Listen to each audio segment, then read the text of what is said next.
Vexra stood at the edge of the sacred combat ring, her 3 hearts pounding in a rhythm so chaotic. Even the most skilled Dramian composers couldn't replicate it. The twin sons of Dram beat down on her iridescent scales, creating a dazzling light display that marked her as one of the highest caliber warriors. Not that she needed extra reminders. The 27 notches on her ceremonial spear spoke volumes. "By the moons of Dramic," she muttered to her second-in-command, Klotz, who was busy applying traditional combat oils to her scales. Could these pre-combat rituals be any more tedious? I mean, seriously, we've been doing the same routine for 12,000 years. You'd think someone would streamline it by now. Klotz rumbled a laugh, his voice like rocks grinding together. Tradition is the backbone of our society. Commander. Without it, we'd be no better than those chaotic Volians from the next star system over. Vexra smirked. Right. Because heaven forbid we skip the part where I have to recite the names of every ancestor who ever wielded a spear. That alone will take half the day. Vexra rolled all 3 of her eyes simultaneously, a skill she had perfected over the years, and still impressed the junior warriors around her. The Dramian combat arena was quickly filling with spectators. Today's ritual combat was particularly important, as the victor would lead the next diplomatic mission to neighboring systems. Vexra had set her eyes firmly on that prize. 20 years as a commander of the elite spear battalion had prepared her for this moment. Her opponent, Drazak, stretched his limbs at the other end of the arena. He was larger than Vexra by at least 100 pounds, but she knew from experience that size rarely decided the victor in ritual combat. Skill, speed, and strategy were far more important, and in those departments she had Drazak beaten by light years. Klotz handed her a ceremonial headdress, a ridiculous contraption made of rare metals and the feathers of extinct birds. It weighed as much as a small moon. Fantastic. Because fighting isn't challenging enough without balancing a small building on my head, Vexra muttered, taking the headdress from Klotz and placing it atop her cranial ridge with practiced ease. How do I look? Ready to lead a diplomatic mission, or ready to star in a historical comedy? Definitely both, Commander, Klotz replied, his mandibles clicking in amusement. The ancient ceremonial drums began to sound, signaling the combat's imminent start. Vexra gripped her spear, a beautiful weapon crafted from the hardest with a sacred Dramakian force, and tipped with a metal alloy capable of piercing nearly any material known in their galaxy. Remember, Commander, Klotz whispered, adjusting her combat gear. Ancient law states that if your opponent catches your spear mid-throw, you're bound to them for life. Blah, blah, blah.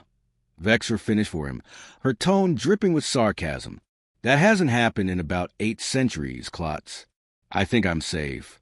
What Vexra didn't know was that the universe had a peculiar sense of humor. On that very day, a strange ship from a distant world called Earth was entering Dramian orbit, carrying a human diplomat named Marcus Chun, who was about to turn her carefully ordered world upside down.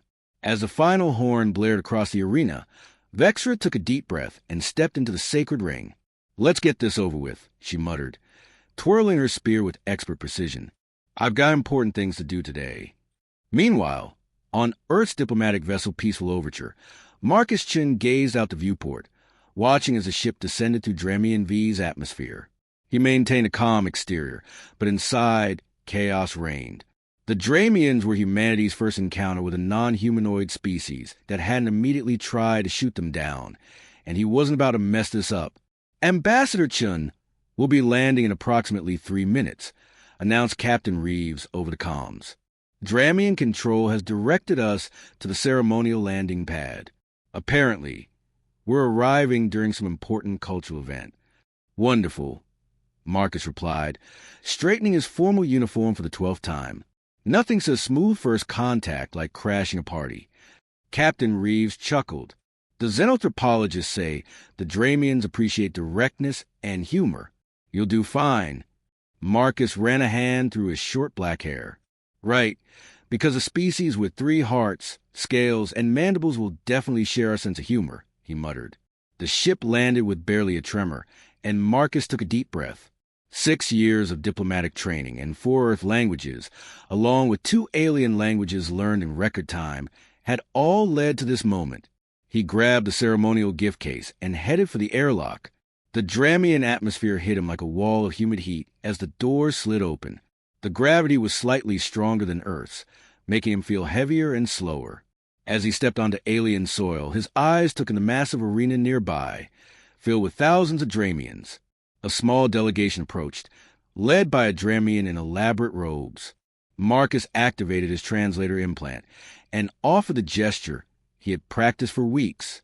"Greetings, noble representatives of Dram 6. I am Marcus Chun, ambassador of Earth and the United Systems Alliance. I come in peace and friendship."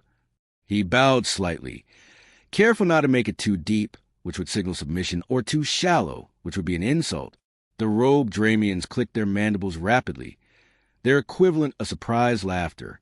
"Ambassador Chun, your arrival is most fortuitous," one of them said. "You are just in time to witness the sacred combat of leadership. I am First Facilitator JRA. Please follow me to the honored visitor's observation platform." Marcus nodded, though his mind was racing. Combat leadership? He wondered aloud. The briefings didn't mention this. As he followed JRA toward the arena, he noticed the curious stares from nearby Dramians. Some fascinated, some wary, and a few, particularly those in combat gear, looking downright hostile.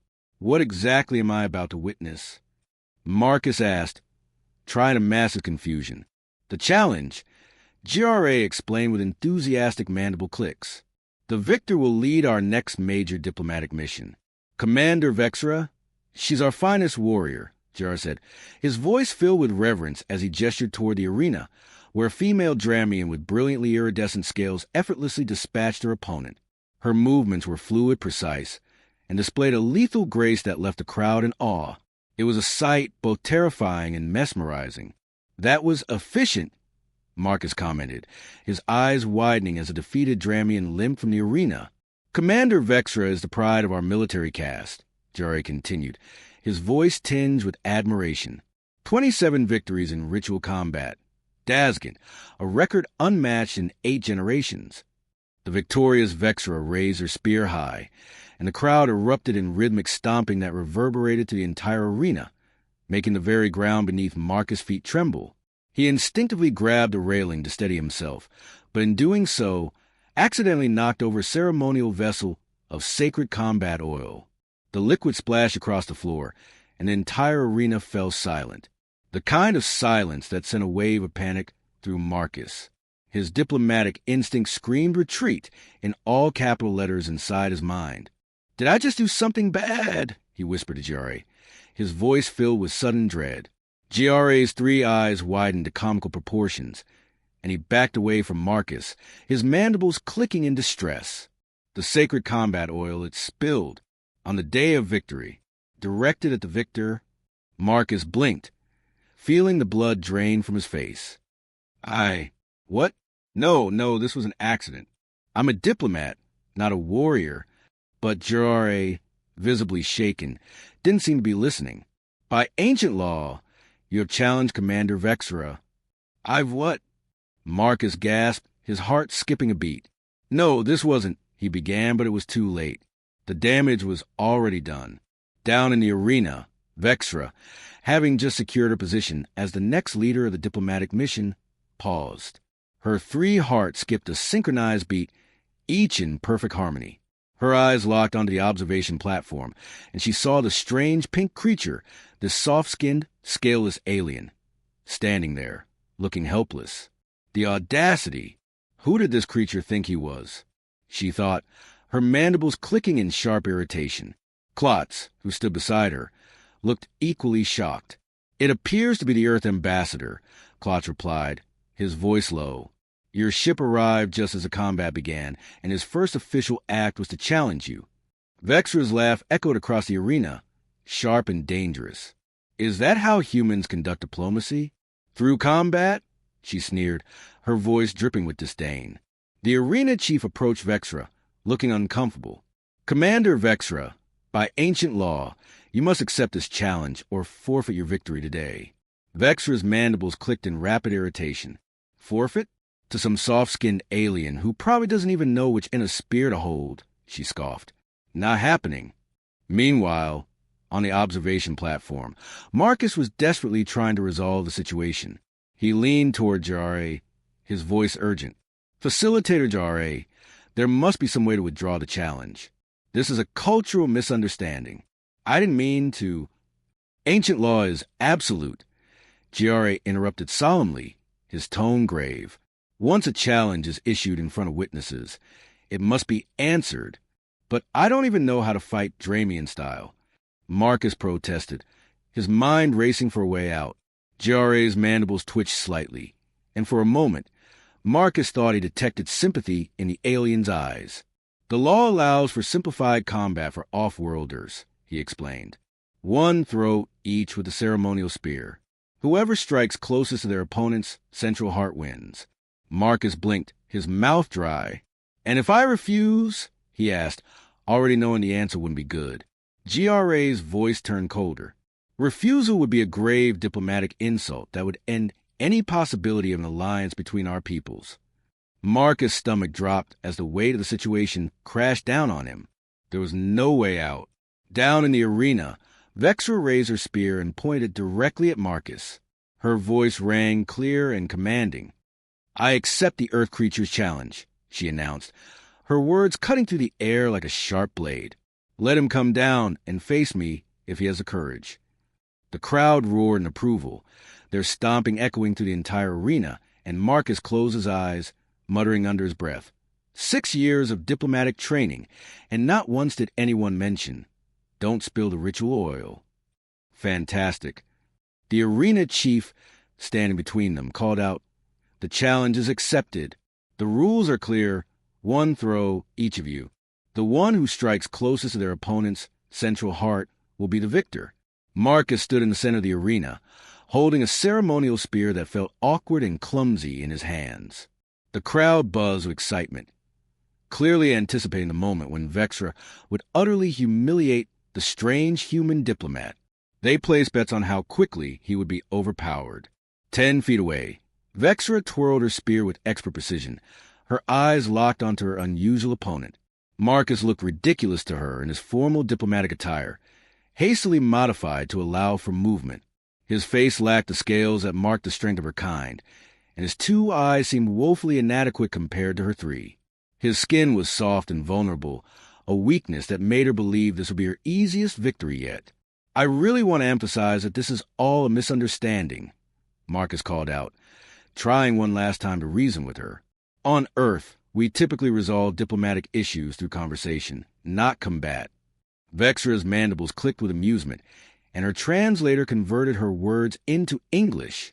On Dramic, we believe actions reveal more truth than words, she replied, her voice cold and dismissive. Consider this an accelerated form of diplomacy. She flashed a smile, all teeth and no warmth, a predator's grin that sent a shiver down Marcus' spine. The arena chief positioned himself between the 2 combatants and laid down the final rules. Commander Vexra, as a challenge, you throw first. Vexra nodded, pleased with the setup. She was confident she'd end this swiftly. But Marcus raised a hand in hesitation. Wait, he said, his voice slightly strained. Where exactly is my central heart located? In humans, we only have one, and it's slightly left of center. Vexra's lips curled in a humorless smile. It's the center of your chest, she said, her voice cold and amused. Now, are you ready to face your fate, Earthling? The revelation caused a ripple of murmurs throughout the arena. Only one heart? How had humans survived? The Dramians, who were used to their 3 hearts and inherent strength provided, found it almost inconceivable that an entire species could function with only a single heart. It was as if they had been missing some fundamental piece of evolutionary design. Vexra's mandibles clicked in amusement as she processed the new information. One heart? She scoffed, her voice dripping with condescension. Your species is even more primitive than I thought. She raised her spear, her gaze locked onto the left side of Marcus's chest, her eyes narrowing in lethal focus. This will be painfully brief, Ambassador, she muttered under her breath, her tone dark with intent. With the speed and precision that only centuries of Dramian evolutionary refinement could afford, Vexra launched her spear directly at Marcus's chest. The weapon cut through the air like a streak of lightning, its trajectory perfect, its intent clear, to pierce the heart of the strange human standing before her. Time seemed to slow down as the spear whistled toward him. Marcus's mind raced. His diplomatic training had prepared him for 1,000 different encounters, but not for this, not for combat, not for spear dodging. His heart thudded in his chest, a reflexive pulse of adrenaline. But then, something clicked. His years of playing catcher in college baseball.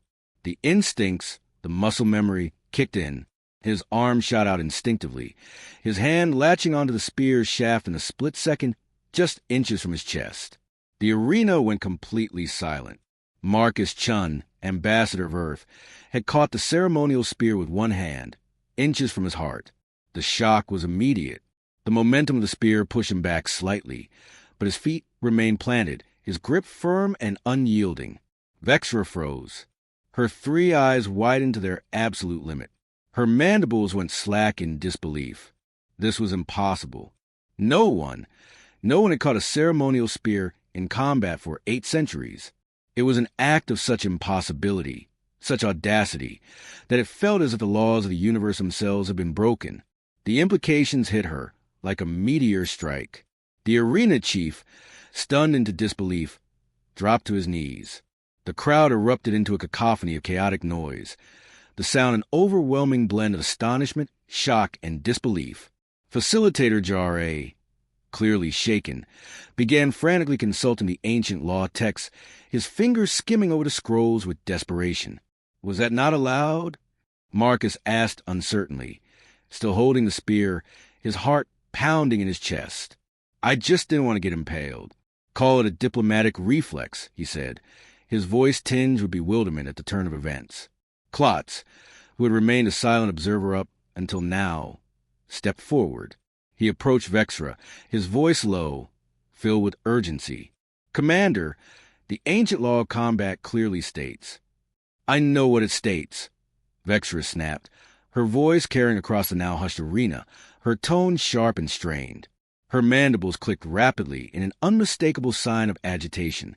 She stared at Marcus, the strange human who was now holding her ceremonial spear with an expression of confusion on his face. There was a flicker of something dread in her eyes, something she hadn't expected. The ancient law had been broken. She had been bound by it, unwillingly. The implications were vast, more than she could immediately grasp. The arena chief, who had struggled to regain his composure, rose solemnly and approached Marcus. His voice was steady but heavy with the weight of tradition. Ambassador Chin of Earth, he began, his words slow, deliberate, and carrying the weight of millennia of history. By catching Commander Vexra's spear, you have invoked one of our most sacred and binding laws. According to traditions dating back 12,000 years, Commander Vexra is now bound to you for life. Marcus blinked, his mind struggling to process the enormity of what he had just been told. I'm sorry she's what now? He asked, his voice incredulous. The binding, the arena chief repeated, his eyes grave. Once a spear is caught in this manner, the combatant is bound to the one who catches it for life. It is an unbreakable bond, one that cannot be denied or undone. Vexra's mandibles clicked furiously, the sound sharp and frantic. She turned away, pacing back and forth, her mind racing to comprehend the situation. This cannot be happening, she muttered under her breath, her voice tight with disbelief. I am Commander Vexratrell. 27 victories in ritual combat. I was destined to lead the most important diplomatic mission in Dramakian history. I cannot be bound to some accident-prone alien. She halted, her 3 eyes narrowing in frustration. She felt trapped, her entire future slipping away in an instant. The weight of the law, the tradition, pressed on her chest, suffocating her. Vexra, Klotz said gently, his voice filled with sympathy. You are bound. This is the law. There is no way to escape it. The arena had emptied quickly as officials rushed to consult the ancient texts, scrambling for any way to reinterpret the law. But it was clear to everyone this was no simple misunderstanding. The challenge had been issued, the ritual had been performed, and the binding was in place. Vexra stood frozen, her thoughts spinning, her entire world upended in the blink of an eye. Her mandibles clicked in rapid succession as she paced again, muttering under her breath, "I cannot be bound to him. This is impossible." Her gaze flickered back to Marcus, who still held her ceremonial spear in his grasp, an expression of mild confusion on his face. "I don't even know what's going on," he said quietly, more to himself than anyone else. But Vexra could hear him. In that moment, as the weight of the ancient law bore down on them both, it was clear that everything had changed. The stakes were higher than either of them could have imagined. The laws of diplomacy, combat, and tradition had collided in a way neither had ever expected. And now they were bound to one another by something far greater than either of them could comprehend. With only one heart, Marcus stood awkwardly, gripping the ceremonial spear in his hand. The weight of the situation was settling on him, but he couldn't quite make sense of what had just transpired. His diplomatic training had never covered anything like this. "Look, I'm really sorry about catching your spear," Marcus began, trying his best to sound reasonable. "Where I come from, catching things is actually considered a good skill. Not, a life-altering event that binds people together." Claude stepped forward, his datapad in hand. "Commander," he said calmly, his tone factual, "I've reviewed the ancient combat texts. The law is clear. When a warrior's spear is caught in ritual combat, they are bound to the catcher for life. It was originally meant to identify superior warriors worthy of serving together." "I know the history," Vexra snapped, her irritation barely masked.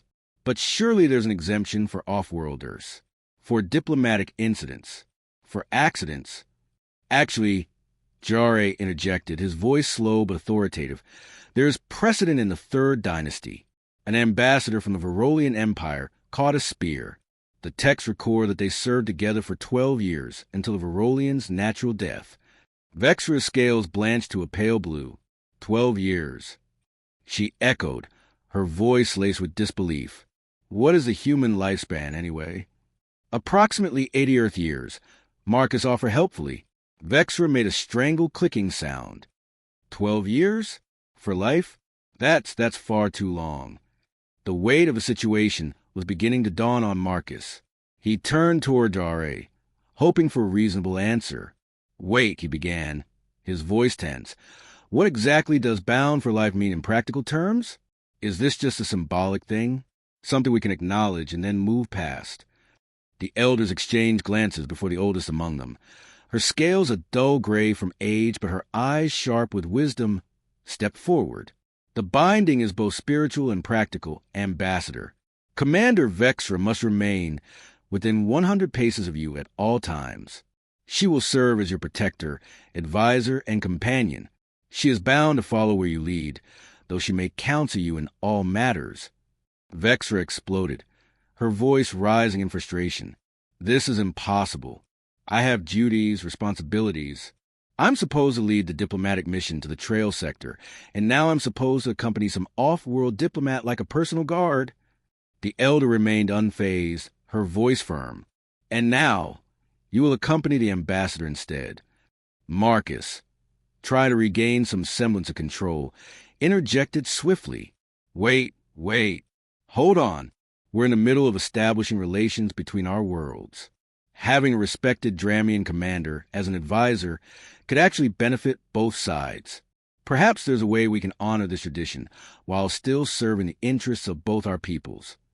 Vexra stared at him, her anger momentarily replaced by surprise. She hadn't expected the human to try to work with her. "You don't understand, human," she said, her voice lower now, tinged with something almost wistful. "Among my people, this binding is more significant than what you call marriage. It supersedes all other relationships, all other duties. I am now, in the eyes of Dramian law, part of you." Marcus swallowed hard. Oh, wow. Vexra's mandibles clicked sharply. "All because you couldn't just let the spear hit you, like a normal ritual combat participant." The elder Dramian made a sound that might have been a chuckle, though it was difficult to tell. "The binding ceremony must be performed before sunset. You have 2 hours to prepare. Commander Vexra, Ambassador Chun. This is a most auspicious day for interspecies relations. As the elders departed, Vexra and Marcus stood facing each other. Two people bound by an ancient law neither fully understood. An awkward silence stretched between them before Marcus finally broke it, trying to lighten the mood. "So," he began, his tone tentative as he attempted to smile, "got any tips on how to be a good spear catch partner?" Vexra's mandibles clicked, a dry sound of amusement that Marcus chose to take as a promising sign. Cultural collision. The binding ceremony took place in the Temple of Ancestral Warriors, a structure so ancient that parts of it had literally fossilized over time. The air inside was thick with the scent of incense and the weight of tradition, the very walls pulsing with a history of countless battles fought and victories won. Marcus stood awkwardly in his hastily modified diplomatic uniform, now more suited for combat than negotiation. Meanwhile, Vexra wore her full ceremonial armor, which made her look twice as intimidating and 3 times as annoyed. The bright lights of the triple suns filtered to the temple skylights, casting long shadows that only added to the gravity of the moment. For the 17th time, Vexra hissed under her breath, "When the incense burns blue, you must recite the oath of mutual protection. Not before, not after. When it burns blue. Blue incense, oath of protection. Got it," Marcus said, nodding eagerly, but his voice wavered slightly. He was sweating from the heat, the oppressive humidity of the temple, making his uniform stick to his back. Vexra's mandibles clicked, a sound of impatience, but she didn't elaborate. Any other last-minute tips that might prevent an interplanetary incident? "Yeah," she replied dryly. "Try not to catch any more ceremonial objects. You've done quite enough catching for one day." Marcus managed a nervous laugh, relieved that her tone seemed just a little less hostile. Maybe this wouldn't be the worst day of his life after all. Or maybe it would be. The thought lingered.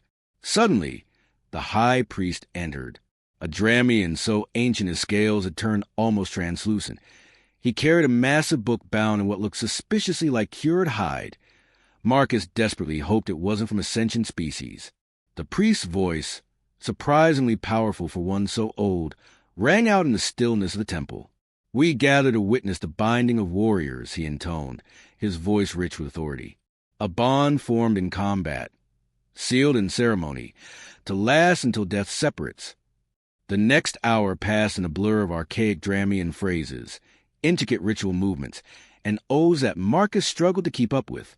Each word seemed to carry centuries of meaning, and he felt painfully aware that one misstep, one mistranslation, could turn this diplomatic crisis into a catastrophe. To his surprise, Vexra occasionally leaned in, whispering small corrections or clarifications. It seemed she wasn't entirely uninterested in seeing this go smoothly. Maybe she hadn't given up on trying to salvage what was left of her dignity. Or maybe, just maybe, there was something in her that understood the value of diplomacy after all. Even though this ceremony was the last thing Vexra had wanted, once it was finally over, they were officially bound according to Dramian law. The assembled officials and warriors dispersed, leaving the newly bound pair to figure out what came next. Marcus, still reeling from the abrupt turn his diplomatic mission had taken, broke the silence. "So what happens now?" he asked as they exited the temple, stepping into the violet evening light of Dramba's sky, the colors shifting in a way that reminded him of Earth's sunsets, but with surreal, alien quality. Vexra's tone was matter-of-fact, even cold. "Now, we must share quarters," she replied, as if the notion were perfectly normal. "As the binding requires proximity at all times." Marcus blinked. "Share quarters?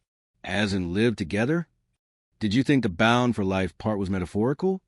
Vexra's scales shifted into a pattern that the translator identified as exasperation, though it looked more like a swirl of subtle irritation to Marcus.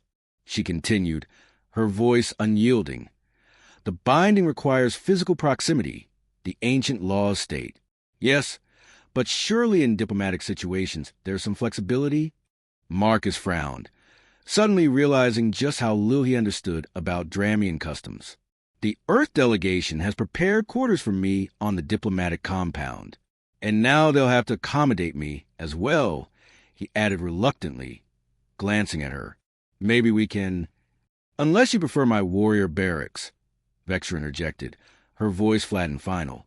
share with 40 other elite fighters, most of whom are still processing the fact that their commander is now bound to a soft-skinned alien. Marcus winced.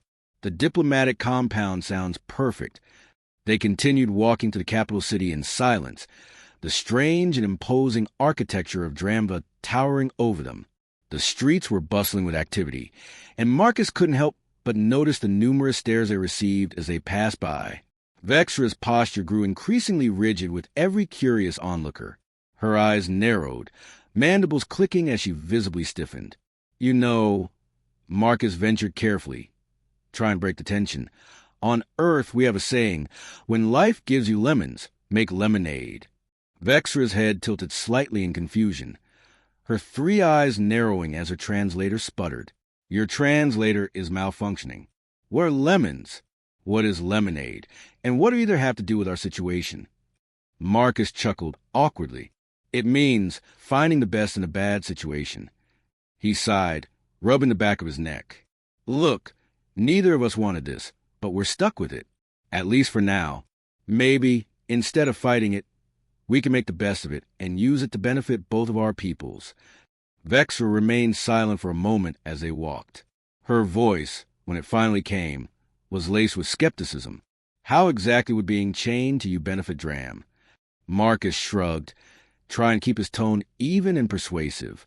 "You were going to lead a diplomatic mission. I am a diplomatic mission. You know your people. I know mine. Together, we might actually forge an alliance stronger than either of us could do alone."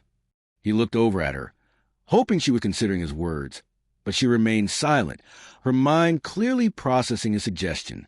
Finally, after several moments of tense silence, she spoke again, her voice softer but still filled with suspicion. "Human diplomatic quarters typically include bathing facilities, correct?" "Yes, of course," Marcus replied, confused by the sudden change of topic. "I mean, it's standard for most species, but why?" Vexra's mandibles clicked briefly before she continued. "Dramians require daily submersion in mineral-rich fluid to maintain scale health. I will need a bath large enough for full immersion, water temperature at precisely 42 degrees Celsius, with these mineral supplements." She handed him a small data chip, its surface glinting under the fading light.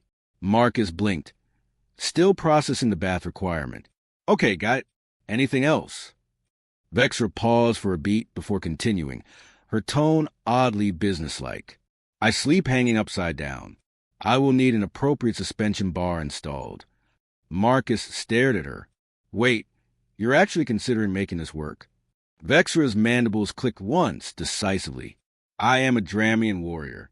We adapt to battlefield conditions, no matter how unexpected." She took a deep breath, her voice softening just a little. "This situation is not what I would have chosen. But as your strange earth wisdom suggests," she paused, almost begrudgingly, before adding, "I will make this lemonade." Marcus couldn't help but laugh, the sound of it surprising even him. "That's the spirit. Though I should warn you, sharing quarters with humans comes with its own challenges. We require regular food intake, we have strange sleeping patterns, and some of us snore." Vexra's eyes narrowed again. "Snore? Yeah," Marcus replied with a grin. "Make loud noises while sleeping." He demonstrated with an exaggerated snoring sound. Vexra's scale shifted into a pattern he hadn't seen before, one that suggested she was both confused and somewhat intrigued. "That sounds remarkably like the mating call of the lesser-spotted throat gauger from the southern swamps." Marcus couldn't help but laugh nervously. "That's not concerning at all." As they approached the diplomatic compound, Vexra suddenly stopped, her posture growing even more rigid. "There's one more thing you should know, human," she said, her tone serious, almost foreboding. "The binding ceremony we just completed among my people, it is not just a matter of proximity. It is sacred. The bond formed between us is considered absolute, far beyond the superficial relationships you are accustomed to. This arrangement will be observed by all." Marcus's stomach sank as he realized the true depth of what had just happened. What had started as an accidental challenge had evolved into something far more complicated than he could have imagined. Vexra turned to him, her mandibles clicking in a steady rhythm. This is no longer just a diplomatic mission. For you and me, we are now a single entity in the eyes of Dramian law. Marcus opened his mouth to speak, but for once, he had no words. The implications of the binding were beginning to hit him all at once. But instead of the despair he might have expected, something like curiosity flickered in his chest. "Well," he said, after a long moment, "I guess we're in this together, so let's make the most of it." Vexra didn't reply, but the briefest flicker of something resembling respect crossed her expression. For now, at least, the two of them were bound by something much stronger than an accidental challenge. Security threat. Vexra's voice was clipped. All business. Stay behind me. Before Marcus could protest, the communication screen flashed to life, showing Captain Reeves from the Earthship. "Ambassador Chin, we got serious problems. 3 Krovac warships just entered the system. They're demanding immediate surrender of both Earth and Dramian representatives." Vexra's scales flushed dark red as she hissed, her posture shifting into one of readiness. "Krovac raiders," she growled, her eyes narrowing with fury. "They must have learned of the first contact between our species." "Who are the Krovac?" Marcus asked hurriedly, pulling on his uniform as he tried to process the situation. "Vicious opportunists," Vexra explained tersely, already checking her weapons. "They monitor developing diplomatic relationships and strike when they believe both sides are vulnerable. They'll take us hostage, demand ransoms from both our worlds, and likely trigger distrust between our species in the process. Win-win for them, lose-lose for us." Marcus summarized grimly. "So, how do we stop them?" Vexra's mandibles clicked in surprise. "This is a military threat. I will handle it." But before she could take further action, a pounding at the door interrupted them. First Facilitator Jare burst in, flanked by 2 guards. "Commander Vexra, the High Council requests your immediate presence," Jare said urgently. "The Krovac have already deployed ground forces, targeting the diplomatic compound. We need to evacuate." Marcus immediately reached for his emergency diplomatic kit. "Evacuate?" he repeated, his tone skeptical. Vexra's response was cold, as if he'd suggested they engage in a ridiculous contest. "Dramians do not flee from raiders. We fight." Marcus didn't flinch. "And normally, I'd be happy to watch you demonstrate your impressive combat skills. But right now, our primary mission is to preserve the diplomatic relationship between our worlds. If the Krovac capture either of us, they win." Vexra started to argue, but then paused, her gaze calculating. "Your strategic assessment is not entirely flawed," she admitted, albeit reluctantly. Outside, explosions rocked the compound, the sound of blasts rattling the windows. The lights flickered. Giare's scales were pale with concern as he spoke. "The Krovac have disabled the main power grid. The defense systems are switching to auxiliary power, but it won't last long. We need to reach my ship." Marcus thought quickly. "Captain Reeves can provide extraction." "Impossible," Vexra countered sharply. "The spaceport is undoubtedly their first target. And may I remind you, we are bound within 100 paces of each other? Your plan must account for both of us." Marcus' mind raced.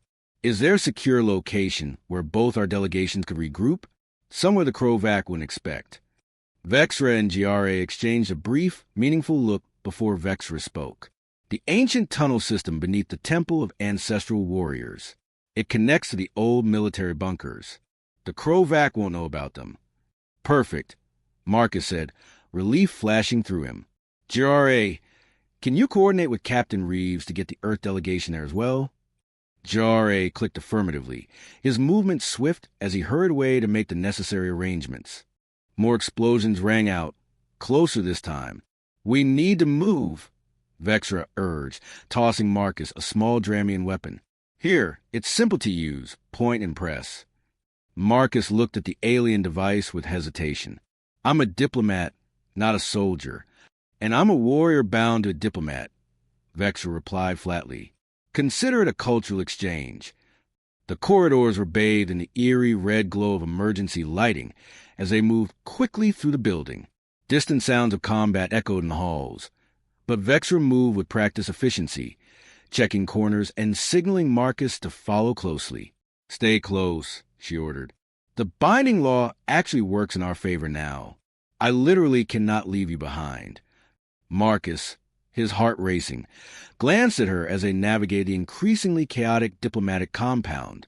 The sounds of battle were getting closer, but Vexra was already dispatching 2 Krovac scouts that appeared in their path, her movements precise, lethal, and oddly beautiful. "You know," Marcus whispered, crouching behind a fallen column to avoid detection, "if there are 2 people from different planets who got magically married by accident, we're not doing too badly." Vexra's mandibles clicked in what he recognized as her version of a surprise laugh, the sound startlingly low and uncharacteristic. "Save your assessment for when we're not in immediate danger of death or capture, human." "Marcus," he corrected with a grim smile, "if we're bound for life, you might as well use my name." She paused for a beat, as if considering his words, then nodded once. "Very well, Marcus. Now follow me if you want to keep that single heart of yours beating." 3 days after the Krovac attack, Marcus and Vexra stood side by side on the observation deck of the Earthship Peaceful Overture.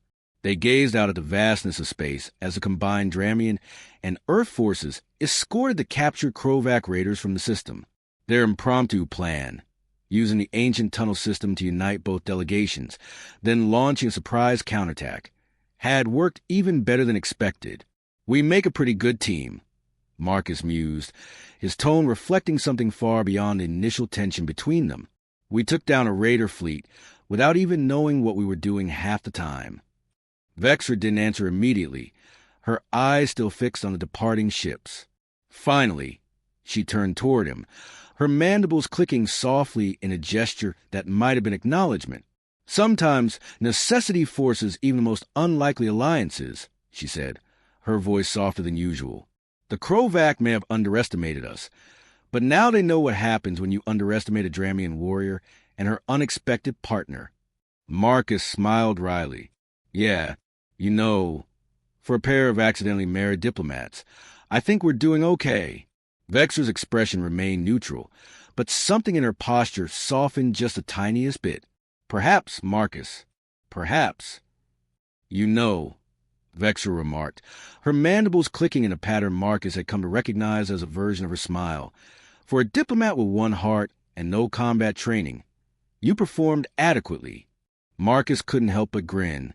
"And for a fearsome warrior who accidentally got married to an alien, you did remarkably well yourself." Vexra tilted her head slightly, her scales shifting to a deeper blue as she allowed herself a rare flicker of pride. "That moment when you used your diplomatic codes to trick the Krovac into thinking they were receiving surrender terms, then ambushed their landing party. Brilliant." Marcus chuckled, leaning back in his chair as he recalled the move. "We Earthlings call it thinking outside the box. I suppose I should thank you for teaching me how to turn diplomacy into a weapon." "Your species' methods are efficient," Vexra replied, her voice softer than usual.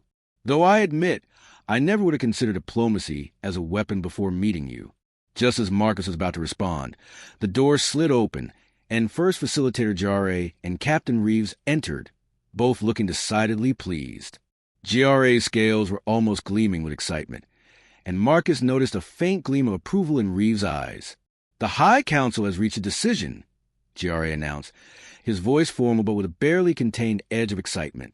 "They wish to establish a permanent diplomatic alliance with Earth, with you 2 as the official representatives."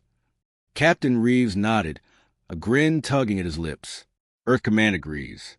They're calling it the Spear Catch Alliance. The Earth press room is already having a field day with the story.